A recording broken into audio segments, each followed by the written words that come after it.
February 26, 2020. I haven't made one of these videos for you for a while. Sorry about that. But I'm going to be making one today, and I'm going to be reading from a lot of it because I made some notes, so I hope you don't mind that. As I say, I haven't made one of these for you for a while. Around Christmas, I made a video about my dad. Now, I want to tell you about my mother. Her name was Matilda Renaud Casillas. Renaud was her maiden name. That's before her marriage name. After marriage, she took my father's name, which was the custom at the time, from my father's name for her last name. My mother was born Cleophilde Renaud on December 15th, 1928. She did not like her name, so she called herself Matilda Renaud, which is shortened to Tilly.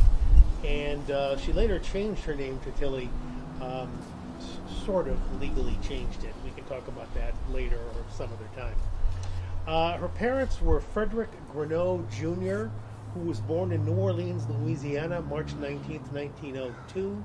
And her mother was Victoria Murillo, born in Mexico in May 1904. She was, of course, the sister from the boy who was left behind, a story we told before. Her father was a Creole from Louisiana, listed in the 1920 census as a black man, and her mother was Mexican, from Mexico. The family lived in the southeastern part of Los Angeles for my mother's childhood, in or near the town of Vernon, which is still there. It's an industrial town in the southeast part of Los Angeles, near where I myself grew up as well. My mother was a beautiful woman. You can see that from the photos that I will post over this narration. She was the second oldest child. I was her oldest child, which has its advantages, as I'm sure you, Alessa, are aware of, in terms of attention, but also its disadvantages in being that the first child is new for your parents, and everything is a challenge. Your parents don't know anything when you're the first kid, so it's all new. It's harder. But I digress. When my mother was pregnant with me, she hoped for a boy. She wanted a son first. She was more religious at that time than she was later. A lot more religious at that time than she was later, and she wasn't very religious at that time. But at any rate, she wanted a son, and so she prayed for a son. She prayed to Saint Joseph for a son, and she promised in exchange to name her son for the saint. This is how my given name, Jose, came about. My mother was adoring, wise, and loving, among many, many other good qualities. I miss her every day, and I think about her every day. My house has many of her trinkets in it to remind me of her. Next time you're here, I'll show you some of them. I go thrift shopping frequently. I love to do that, and I learned to go thrift shopping from my mother. And every time I go with her, I feel like she's with me, browsing the shops as she loved to do. I want to tell you two stories about your grandmother, your great-grandmother, excuse me. When I was quite young, in kindergarten, I think, pardon the background noise, they're doing some construction work next door. Anyway, when I was quite young, in kindergarten, I think, my mother came to school to pick me up. She was waiting for me in front of the school with the other mothers. When I saw her, I ran up to her, and I told her she was the prettiest of all the mamas that were there.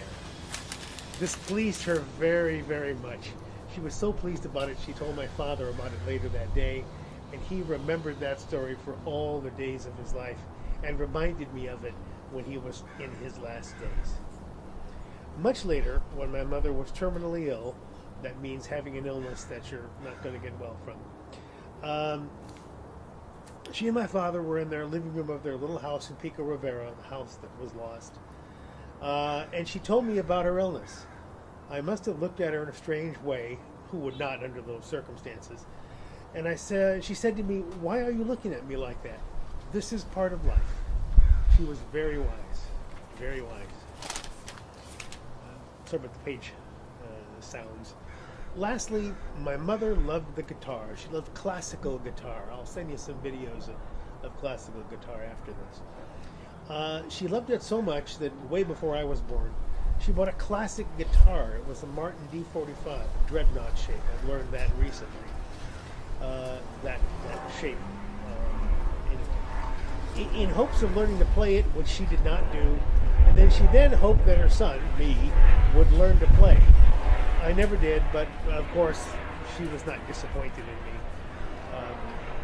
That guitar has disappeared, of course, likely sold by my evil sister Brunhilde. This last Christmas, however, Lisa made me a present of a guitar, and I've been learning to play it. Perhaps I'll get there for your great-grandmother after all. It's been a pleasure to tell you stories, a pleasure to show you some pictures. We love you, we miss you, and we'll see you soon as we can.